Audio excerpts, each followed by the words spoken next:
bayangkan kalau misalnya one day ada Lego set untuk wayang, misalnya. Itu kan mempromosikan budaya Indonesia. Atau Candi Borobudur. Atau kapal finisi. Kita punya keunggulan bahwa netizen kita ini luar biasa semua. Ya kan?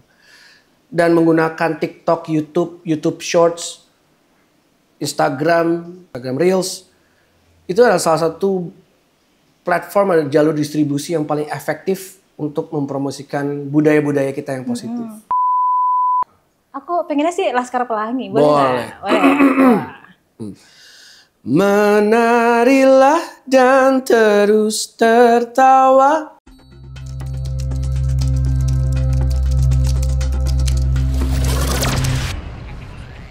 Halo pemirsa, bertemu lagi di podcast Penjaga Harapan, di mana kita akan menghadirkan perbincangan secara mendalam, secara jujur dan juga pastinya inspiratif tentang kepemimpinan dan juga masa depan Indonesia. Di sini kita menghadirkan para pemimpin-pemimpin penjaga harapan, harapan saya, harapan Anda, harapan seluruh masyarakat Indonesia. Dan tamu kita saat ini luar biasa, kita sudah nantikan sekali ya untuk hadir bersama kita di hot seat kita. Dan beliau ini, coba tebak ya, beliau dulunya adalah seorang musisi, pencipta lagu, dan kemudian menjadi politikus, sekarang menjadi wakil menteri. Coba siapa?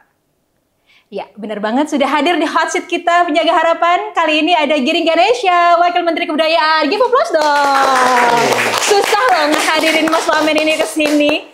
1 juta penonton. Wow, banyak dong Mas kita Mas krunya Mas. Ini demi Mas Giring bisa hadir di sini, kita semuanya ngumpul. Terima kasih. Karena apa? Karena kita pengen dengar suara Mas Giring kan ya? Boleh. Nah, tuh kan. Apa? Request. Aku pengennya sih Laskar Pelangi, boleh. Boleh. Menarilah dan terus tertawa, walau dunia tak seindah surga. Bersyukurlah pada yang kuasa, cinta kita di dunia selamanya. Lagi ya, nggak mulai podcastnya ini. Nggak mulai podcastnya, keren banget ya suaranya. Alhamdulillah, terima kasih. Kangen nggak sih Mas, manggung Mas? Aduh, ini pertanyaan paling sering tapi paling susah dijawab juga. Ya kadang-kadang kangen, tapi ya udah sibuk banget lah ya. Kangennya, kalau boleh jujur lebih kangen bikin lagu sih. Oh. Saya tuh sangat merindukan proses produksi lagu.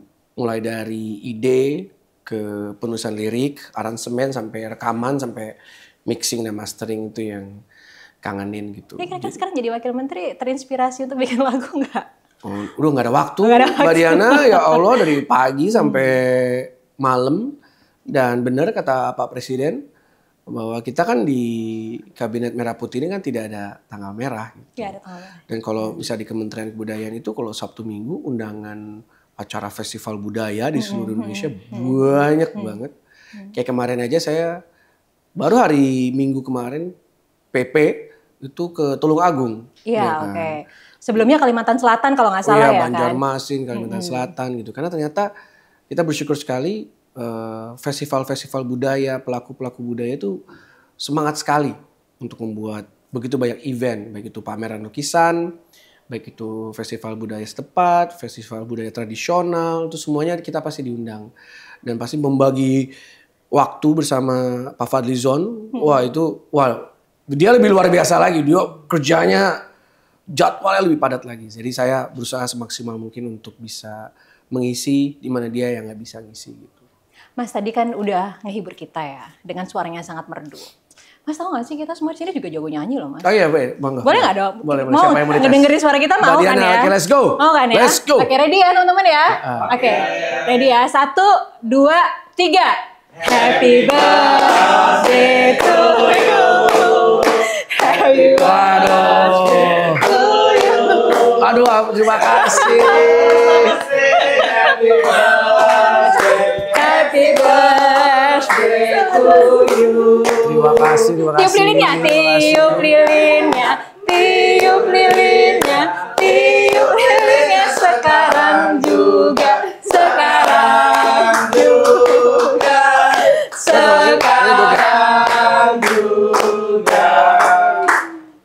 Saya wishes-nya udah banyak nih, ya kan?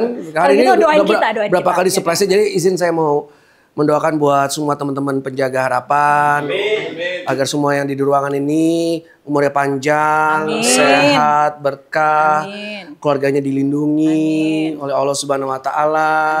Uangnya semakin banyak, rezekinya makin banyak, tidak terputus, cicilannya lunas, utangnya lunas, kreditnya lunas. Makin kenceng, amin. Dan juga yang masih jomblo-jomblo enteng jodoh semua. Amin. Yeay. Kasih lihat dong ke pemirsa kue kita, kue spesial kita buat Mas Giring. Tadi saya udah makan satu di depan. Isinya pisang ke brownies, maaf ya.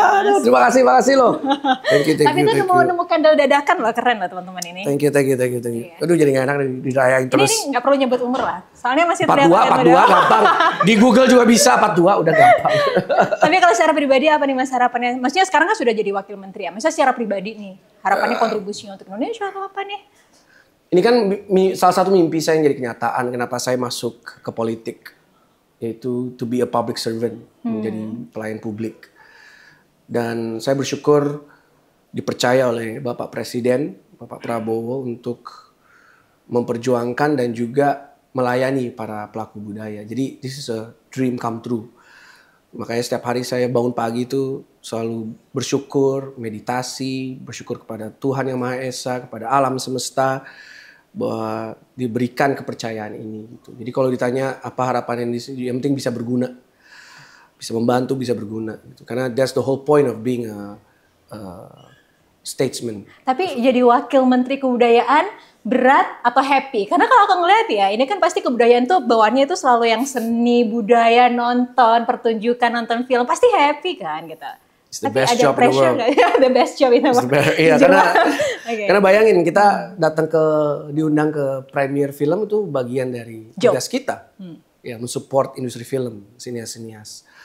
Terus kemarin kita ke Cannes Film Festival, ke Marché du Filmnya, bagian dari kerjaan, ya kan. Terus kita datang ke festival budaya, ya kan, kemarin bisa bikin keris, nyobain bikin keris gitu kan, bagian dari budaya dan bagian dari kerjaan juga. Jadi kayak setiap hari tuh tidak ada beban gitu. Bertemu dengan para budayawan jadi belajar baru, tarian baru, wastra baru, ya kan, sejarah. Oh, it's the best job in the world. I'm very lucky. Alhamdulillah. Tapi kalau tadi Mas Giring sempat bilang ya, kita tuh sibuk banget ya. Karena memang Indonesia ini, kalau nggak salah tahun 2017 UNESCO itu bilang Indonesia itu very superpower dalam hal culture gitu kan. Negara superpower dalam hal culture. Mas Giring kesana kesini, banyak sekali masyarakat yang pastinya berharap juga mendapat promote gitu ya, diwadahi dari kementerian gitu untuk memajukan seni dan budayanya gitu.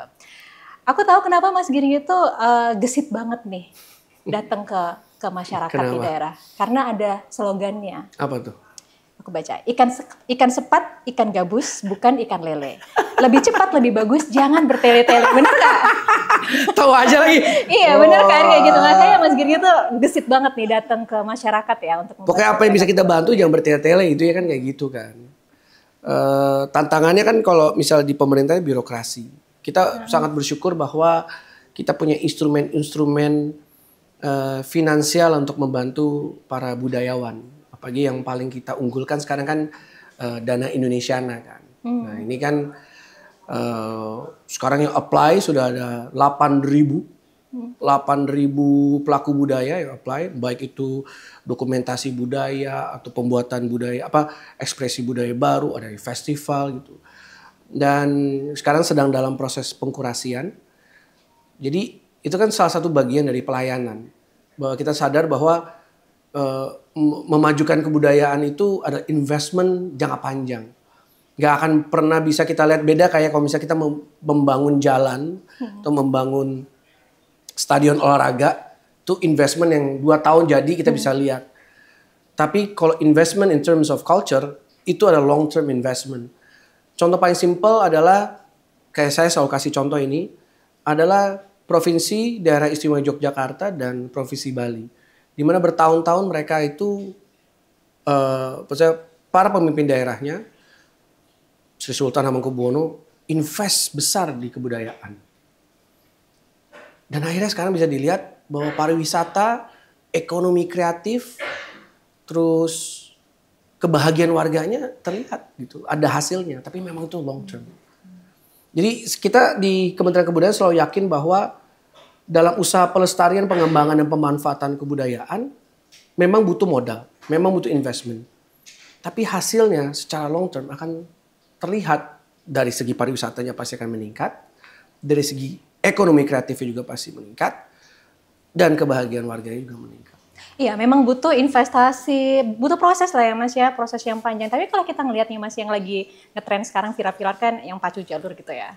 Maksudnya dari anak kecil gitu kan ternyata bisa ngebawa budaya Indonesia jadi dikenal seluruh dunia. Marquez, Neymar gitu ya. Semuanya banyak sekali yang orang-orang public figure yang terkenal kelas dunia aja kayak gitu. Nah gimana nih Mas supaya semakin banyak ya budaya-budaya Indonesia, tradisi-tradisi Indonesia itu yang akhirnya bisa mendunia seperti itu Mas?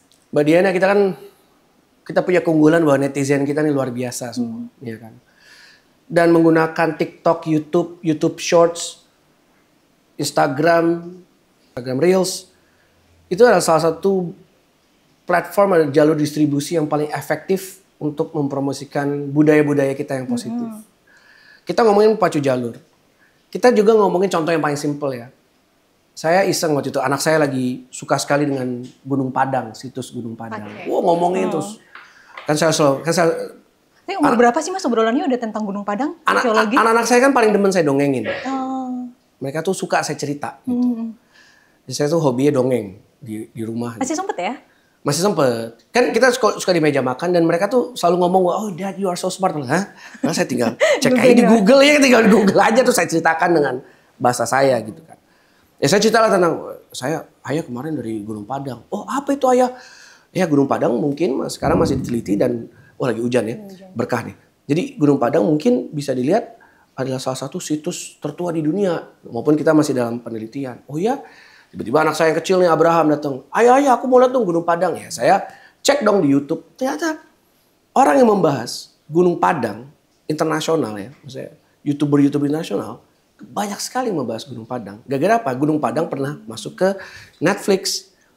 Di Ancient Apocalypse season 1 episode pertama itu membahas total tentang Gunung Padang.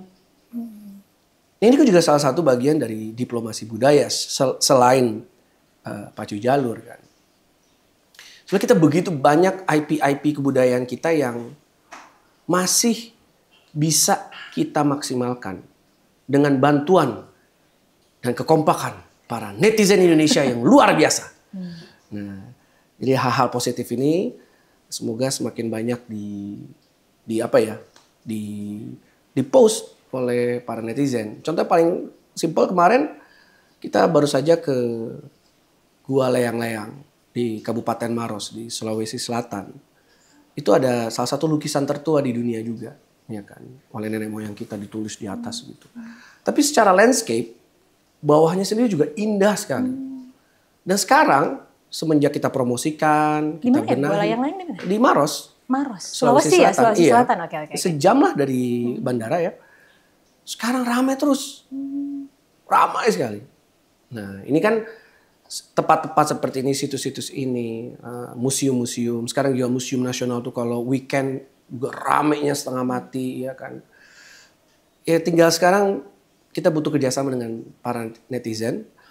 Kita usahakan bahwa pelestarian semua ekspresi-ekspresi budaya ini kita perbaiki terus, sesuaikan dengan zaman, dan mudah-mudahan teman-teman juga bisa datang dan mensupport. Iya, kita tuh harus bangga loh ya sama budaya kita. Kita bangga. Soalnya dulu kita sempat khawatir, wah jangan-jangan budaya kita itu akhirnya ditinggalkan, terlalu jadul kalau orang-orang bilang. Tapi ternyata sebenarnya sangat kaya, bahkan orang-orang luar banyak yang mencontoh budaya Indonesia gitu kan. Saya kan selalu bilang ya bahwa banyak sekarang kan semua pada khawatir tentang tradisi Indonesia yang K-pop lah, K-pop gitu, atau anime, wibu gitu. Dan saya nggak mau, ya saya juga jujur saya belajar bahasa Jepang gara-gara nonton Naruto lah ya. Saya penggemar berat komik Naruto gitu. Dan banyak saya pelajari gitu dari budaya K-drama dan K-movies ya. Korean movies juga kualitasnya juga luar biasa kan. Bahkan Parasite aja kemarin voted adalah film terbaik sepanjang masa kan. justru kita harus belajar dari strategi-strateginya mereka. Iya kan? Menginfluence, bahkan orang Jakarta juga suka gitu. Itu salah satu contohnya bahwa betapa orang Indonesia sekarang sudah punya color-nya sendiri nih. Sudah mulai punya ciri khasnya sendiri. Nah, tugas kita di Kementerian Kebudayaan adalah bagaimana kita mendorong. Karena kita kan juga punya satu kedirjenan khusus diplomasi kebudayaan dan juga kerjasama. Bagaimana kita berusaha untuk kerjasama dengan pihak-pihak luar negeri untuk lebih banyak menunjukkan lagi budaya-budaya Indonesia. Jadi itu salah satu alasannya belajar bahasa Jepang, bahasa Belanda, mau bahasa Perancis ya? Iya. Luar biasa loh semangat belajarnya ya. Biar otaknya nggak tumpul. Oke. Kayak kemarin saya nonton videonya Mahathir Muhammad 100 tahun, dia selalu bilang bahwa kita tuh nggak boleh berhenti belajar. Wah, kan Bapak Mahathir Muhammad kan 100 tahun tapi tetap bawa mobil, masih belajar itu kan. Wah, saya nggak mau, pokoknya saya mau hidup 100 tahun juga. Itu juga salah satu ini ya Mas ya, alat yang paling ampuh untuk diplomasi soalnya ya, bahasa itu sendiri. Tadi di Kementerian Kebudayaan tadi ada Dirjen Pelestarian, Pengembangan dan juga Diplomasi ya. Tapi program paling diunggulkan saat ini apa nih Mas? Kalau nggak salah ada yang seniman masuk sekolah ya? Itu salah satu program unggulan kita. Terus ada apa lagi? Karena kita lihat bahwa pengajar seni di sekolah-sekolah masih sangat kurang. Bahkan ada guru-guru yang sebetulnya bukan seniman tapi suruh ngajar seni. Ya kan? Nah, ini bagaimana kita mengkurasi seniman-seniman yang bisa mengajar untuk bisa masuk sekolah. Itu satu. Kita punya program unggulan lainnya itu manajemen talenta nasional. Kita punya untuk di manajemen talenta nasional kan kita punya beberapa pilar fokus kita. Satu di sastra, film, musik, seni rupa, seni pertunjukan, gitu. Seni pertunjukan termasuk drama, musical play, ya kan, seperti teater-teater. Kalau misalnya sastra, kita lagi berusaha bagaimana membibit sastrawan-sastrawan baru. Di saat bersamaan juga kita lagi berusaha untuk karya sastra kita yang sudah luar biasa ini kita sadur ke bahasa-bahasa internasional supaya itu kan soft diplomacy juga, ya. Kalau film mah udah luar biasa. Tapi kita menemukan salah satu tantangan kita di industri film adalah kita masih kekurangan penulis naskah. Nah, kita sedang fokus bagaimana punya lab untuk scriptwriters. Gitu. Nah, itu film. Karena kalau film sendiri, kita lihat ada tantangannya selain di scriptwriter, kurangnya layar bioskop. Tahun 2023 penonton film Indonesia yang datang ke bioskop. Jadi datang ke bioskop fokus hanya nonton film Indonesia ya. Tahun 2023 itu 64 juta. 64 juta, oke. Film Indonesia only, di luar Hollywood ya. Di 2024 akhir 80 juta. Naik ya? Naik. Oke. Insya Allah tahun ini bisa nembus 90 juta sampai 100. Apalagi ada film-film anak yang juga sekarang lagi booming juga kan. Dan sekarang luar biasa kalau di film kita punya banyak pilihan. Dulu memang horor secara production cost murah dan ya pasti ada yang nonton lah. Fans setia horor banyak. Ya. Tapi sekarang alhamdulillah ada film-film anak mulai bermunculan. Gitu. Film-film romantik, drama romantik juga mulai naik. Ya kan, drama. Saya juga salah satunya kemarin saya baru lihat Netflix, salah satu film drama favorit saya. Satu Kakak Tujuh Ponakan sekarang nomor 1 di Netflix. Ya kan. Seneng kan? Bahwa sekarang ya, film Indonesia sudah luar biasa. Nah, kita tinggal bantu-bantu dikit-dikit lagi. Berikutnya musik. Musik masih banyak tantangan, ya kan. Karena memang kalau di Kementerian Kebudayaan memang selama ini sebelum jadi Kementerian Kebudayaan memang fokusnya ke pelestarian musik tradisional dan musisi tradisional. Nah, dengan adanya Kementerian Kebudayaan sekarang kita mulai fokus nih untuk ekosistemnya juga kita mulai pelan-pelan benahi. Contohnya nanti di Oktober kita akan ada konferensi musik dan music market. Apa itu Mas? Konferensi musik, music market? Jadi konferensi musik di 2 hari pertama, terus 3 hari berikutnya ada pasar musik, music market. Di konferensi musik kita akan mengundang kementerian-kementerian dan lembaga yang memang ada irisan dengan musik.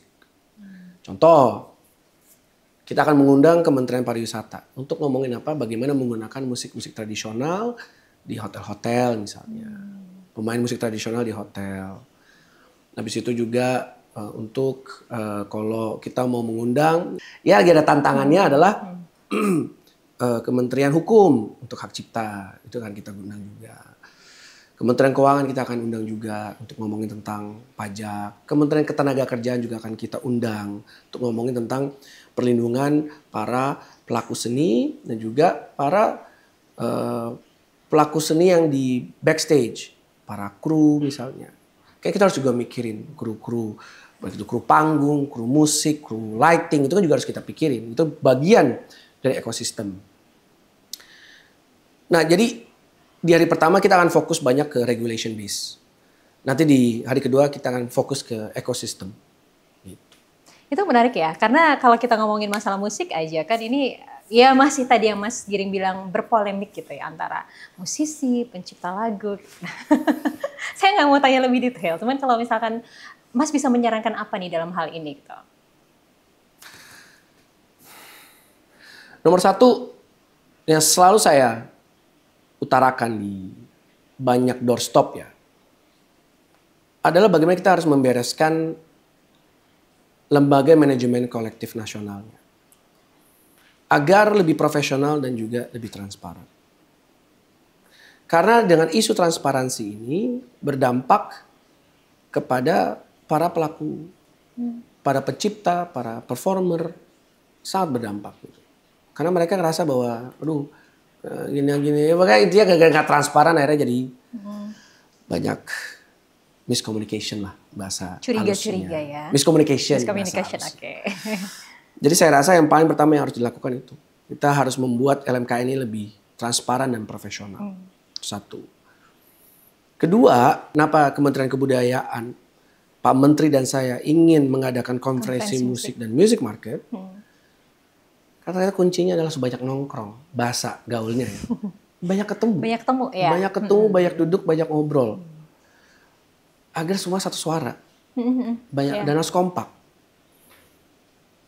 Karena saya bisa lihat sendiri bahwa kita anak band gitu ya misalnya. Atau soloist. Ketemu cuman di bandara. Mau kemana bro? Gue manggung di Jogja nih. Gue manggung di Padang nih. Udah ketemu ya Mbak. Nggak nyampe 5 menit. Apakah di backstage? Di backstage udah mau manggung. Cuman ngobrol paling cuma 5 menit, 10 menit. Tidak pernah ada satu momen di mana kita benar-benar duduk bersama regulator, bersama negara, ya kan, untuk ngomongin, I have a problem loh, masalah izin misalnya. I have a problem masalah teks loh. Ini gimana ya? Saya harus bertanya siapa. Itu yang mau kita lakukan. Nah ini kita lakukan sampai kita punya timeline roadmap sampai beberapa tahun ke depan. Seberapa urgent sih Mas solusi ini, problematika ini harus diselesaikan Mas? Ya urgent lah. Sangat urgent ya? Sangat-sangat urgent. Karena ini menyangkut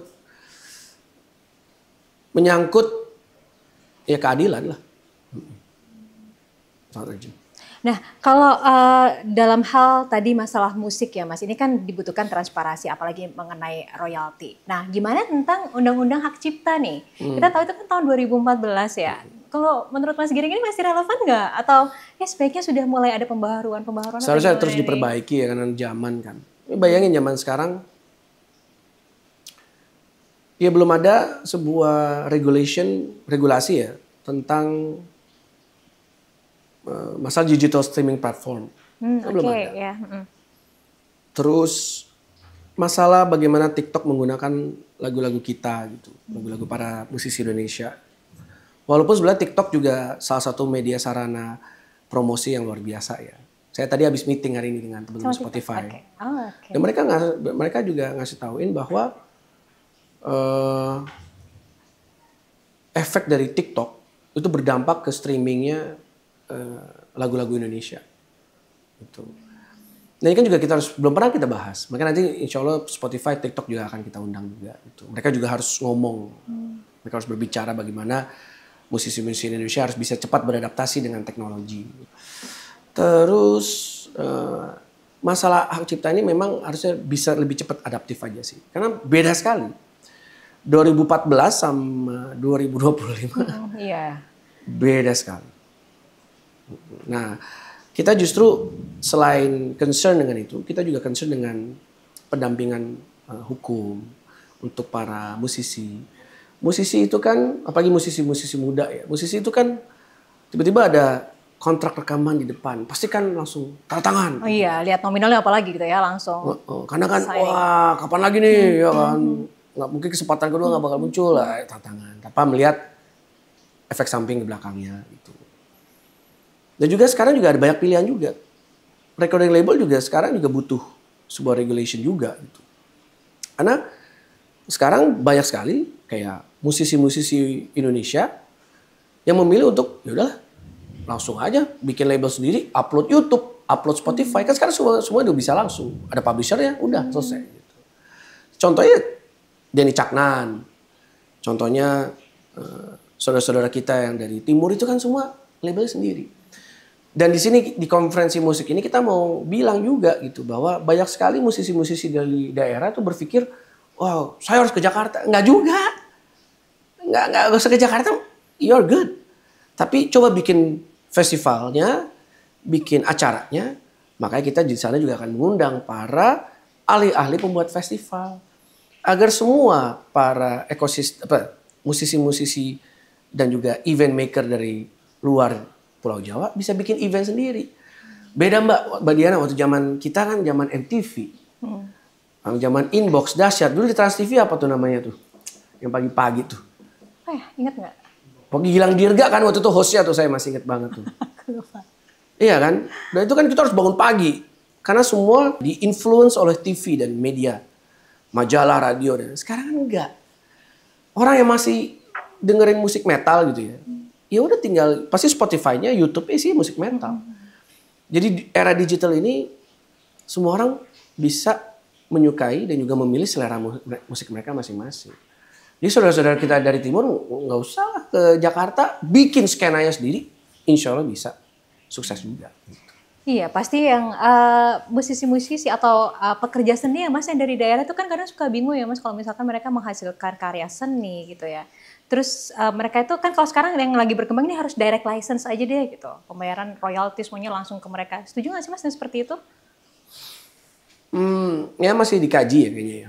Ini kan ranahnya di Kementerian Hukum kan. Iya. Dan saya rasa juga Pak Menteri, Pak Supratman dan juga Pak Wamen, Pak Profesor Edi, saya sih kalau ketemu mereka selalu bertanya ini gimana. Memang sedang diurus lah pasti. Itu kan ranahnya di Kementerian Hukum. Makanya nanti di sana di konferensi musik ini juga Kementerian Hukum juga akan punya peran yang luar biasa. Oke, kalau tadi di hari pertama itu kan ada konferensi musik, hari yang ketiga keempat itu apa Mas kegiatannya? 3, 4, 5. 5 hari ya? 5 hari adalah music market. Ya, itu seperti apa? Di music market kita menyediakan pasar untuk recording label, kalau mereka membuka booth di sana, publisher, terus pembuat merchandise, artis-artis yang punya merchandise-nya juga bisa jualan di sana. Misalnya sebuah perusahaan alat musik tradisional, perusahaan alat musik, perusahaan penyewa alat musik untuk festival misalnya atau acara musik, ya kita buka di sana. Ya music market semuanya ada. Gitu. Rencananya Jakarta ya? Jakarta. Oke, luar biasa. Tapi yang paling penting itu memang hari satu, hari kedua di mana semua lini sektor itu harinya berkumpul. Kita bisa membahas apa nih problematikanya. Langsung, dan bisa sama sama pelaku seninya gitu ya. Jadi langsung ketahuan solusinya apa. Nggak parsial lagi nih semuanya, masing-masing punya kebijakan masing-masing gitu ya. Punya kepentingan masing-masing. Nah Mas, kalau untuk Mas Giring ini obrolan santai aja. Saya tahu Mas Giring ini orangnya family man banget ya. Alhamdulillah. Alhamdulillah. Semenjak jadi menteri masih sempet ngantar anak sekolah. Besok pagi nih. Oh besok pagi? Soalnya kan hari pertama. Oke. Pak kita usahakan hari pertama. Nah, tapi itu tuh sesuai sama ini ya, Kemenduk Bangga juga kan, meminta supaya ayah ini hadir gitu ya, pada saat anak-anak bertumbuh gitu. Tapi selain itu, suka main Lego sama anak Mas? Selalu. Soalnya aku lihat di Instagramnya. Nah gimana nih Mas supaya kebudayaan-kebudayaan kita itu juga bisa seperti itu, populer seperti itu? Ada nggak sih rencana kayak, wah nih Legonya supaya kayak... Iya kita lagi kita lagi berusaha itu sih. Kayak gimana? Ya kemarin kita sudah mengundang teman-teman Lego untuk datang ke Museum Nasional dan saya present tentang kerjasama untuk agar warisan budaya benda kita atau misalnya candi-candi kita bisa dibuat versi Legonya gitu. Memang sedang dalam penjajakan. Cuman ini kan kita juga harus mengerti sistem bisnisnya Lego seperti apa gitu. Kok kepikiran banget sih? Karena itu salah satu alat diplomasi budaya yang luar biasa gitu. Kayak di Lego set ada Menara Eiffel. Lego set ada National Museum History-nya di Amerika ada Lego setnya.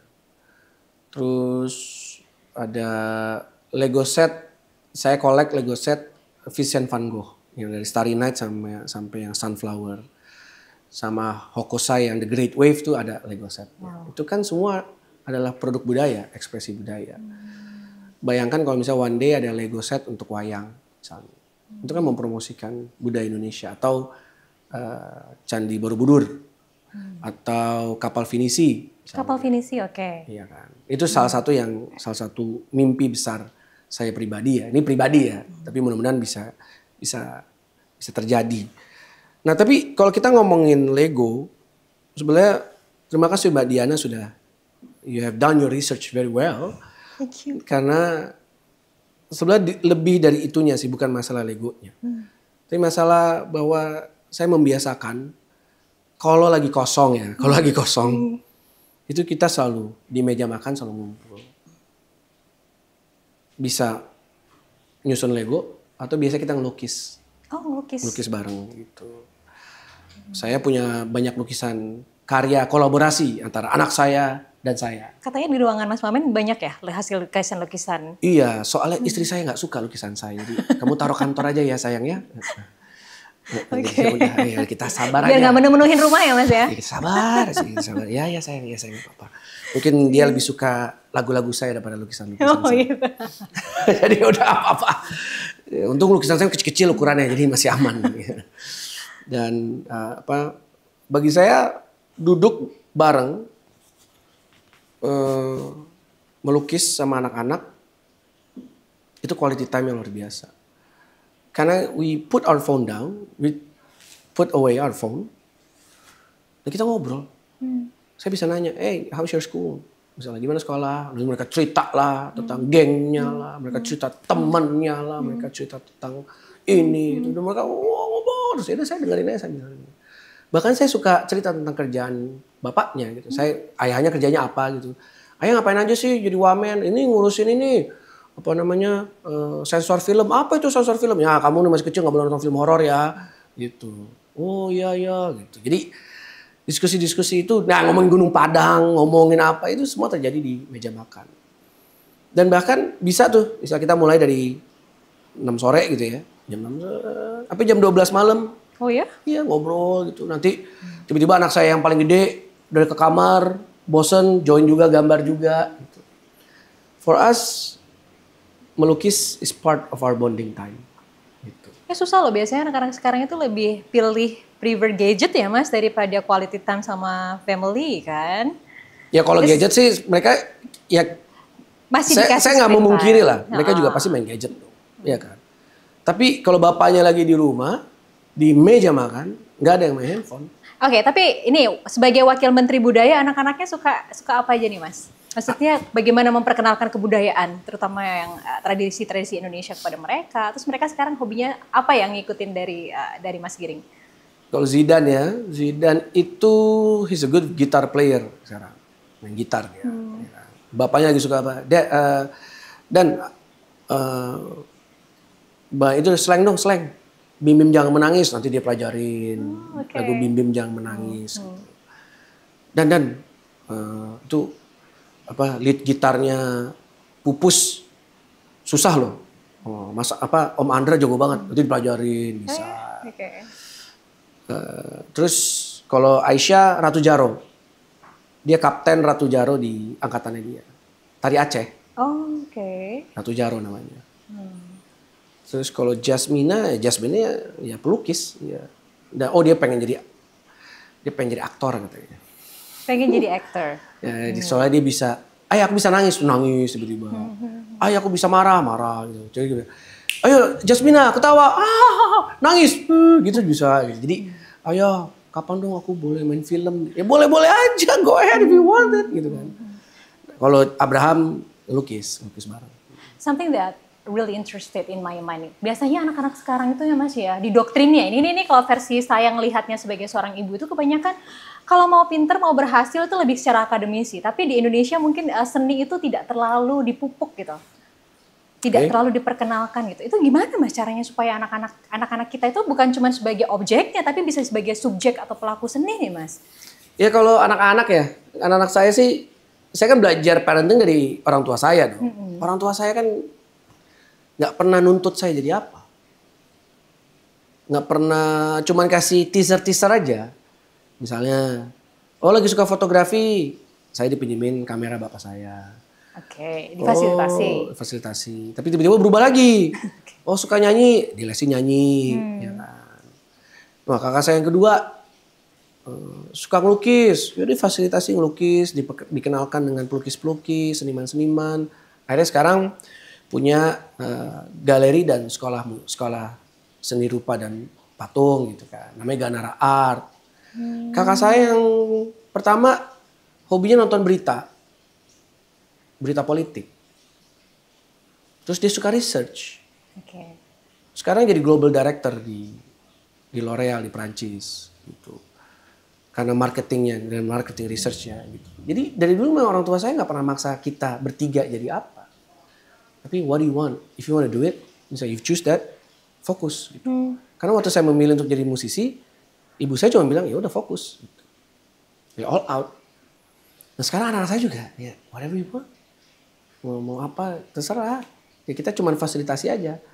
Tapi kalau udah serak sama yang itu, jangan main-main, ya harus fokus. Gitu. Iya, unfortunately ya kalau misalkan ada orang tua yang mengkotak-kotakan kalau misalkan disebut berhasil itu akademiknya selain seni gitu kan. Kalau jadi arsitek berhasil, sebagai dokter berhasil, kemudian kebanyakan kalau diles-lesin cuma bahasa, tapi seni itu tidak dimasukkan sebagai keseharian mereka, tidak diperkenalkan seperti itu. Dan itu kalau saya melihat sih masih banyak terjadi ya di Indonesia. Masih banyak seperti itu. Tapi saya melihatnya kayaknya sekarang Indonesia shifting kayaknya shifting, sudah mulai ya. Karena kalau kayak orang-orang zaman sekarang kalau di Indonesia tuh luar biasanya kalau kita fokus sih bisa sukses kok. Fokus dan ulet bisa sukses. Siapa yang sangka sih jadi YouTuber bisa sukses? Ya. Siapa yang sangka menjadi misalnya istri saya kan influencer ya.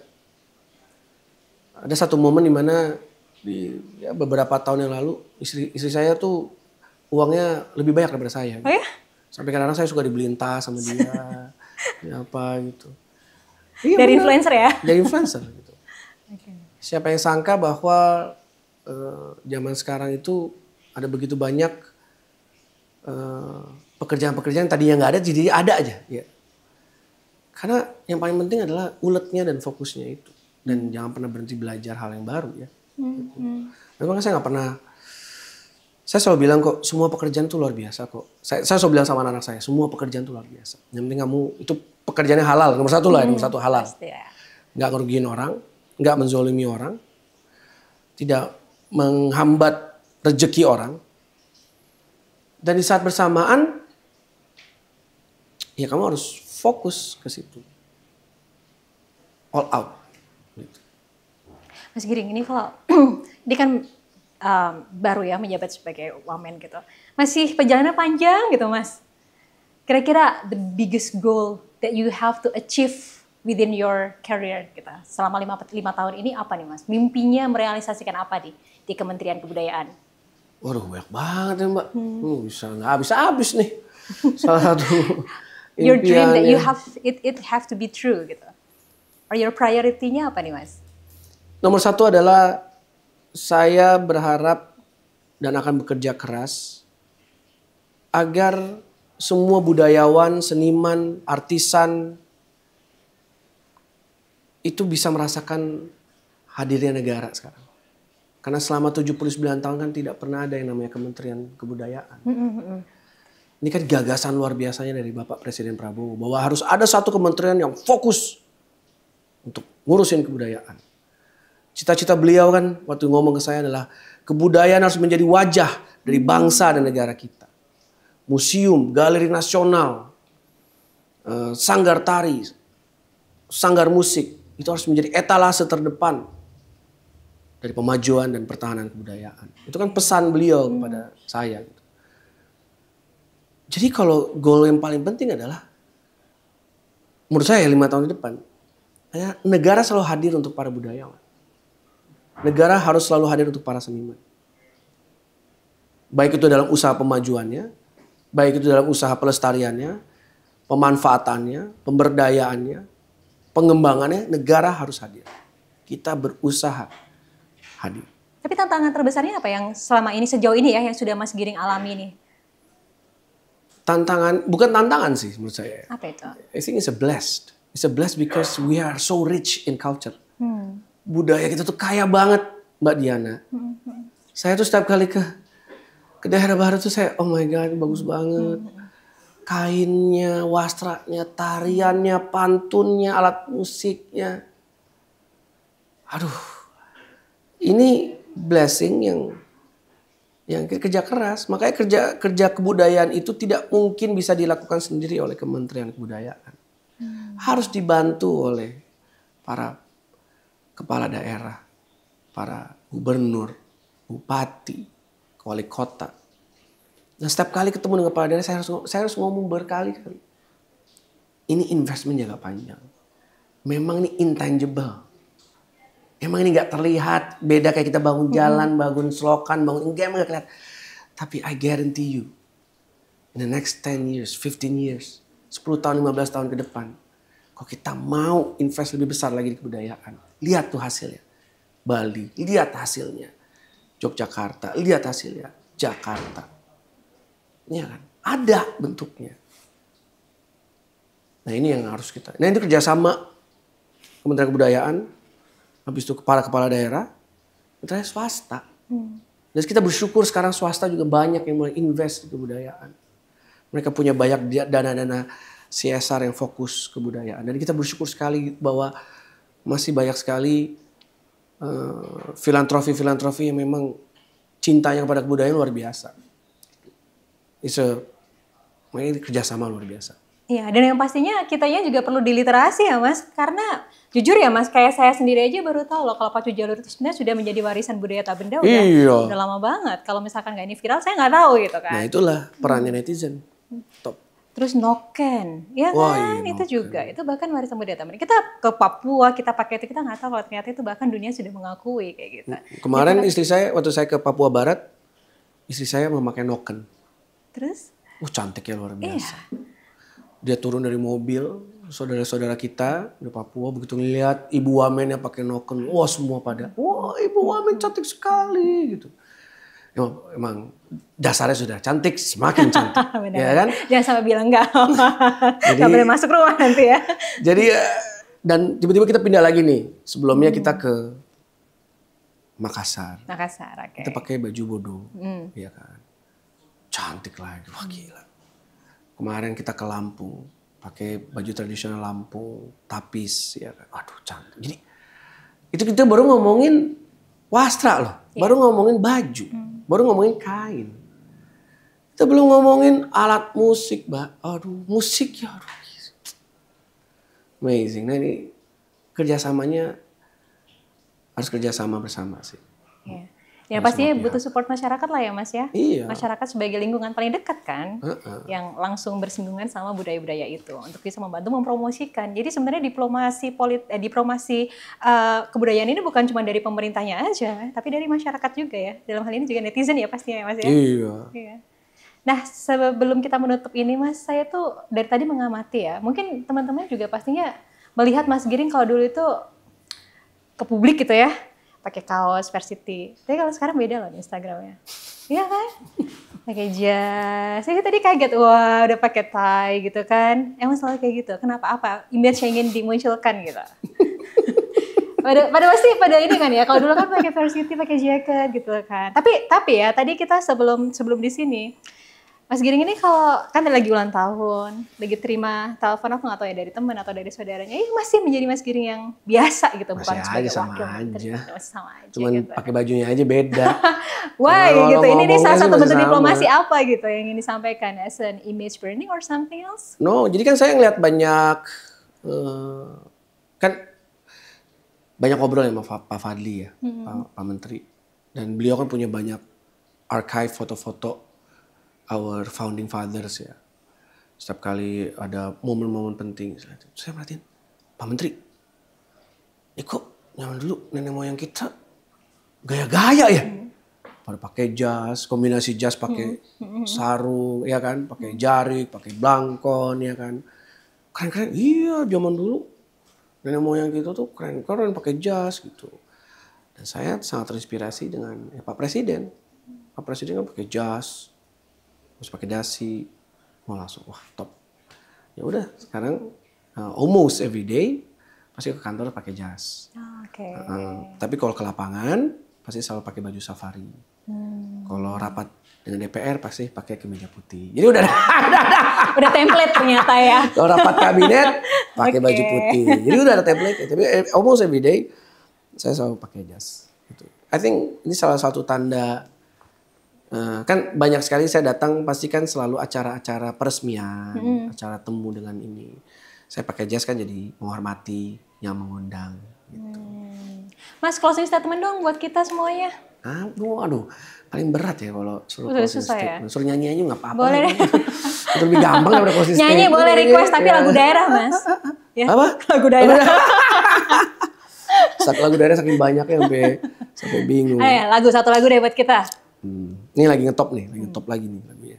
Niji dan saya ciptakan ketika kita mendapatkan soundtrack untuk film 5 cm. Wah, pada nonton ya semuanya ya tuh, pada jempol semuanya. Okay. Nah, cerita lucunya adalah cerita tentang 5 sahabat yang naik gunung. Saya belum pernah naik gunung. Okay.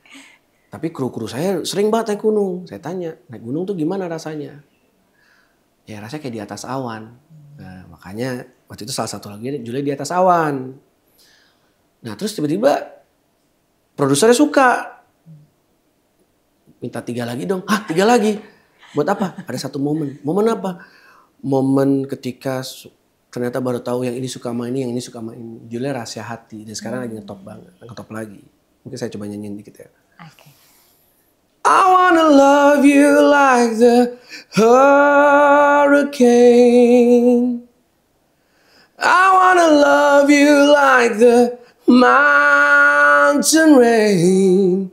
So wild, so pure, so strong and crazy for you. Andai matamu melihat aku, terungkap semua isi hatiku.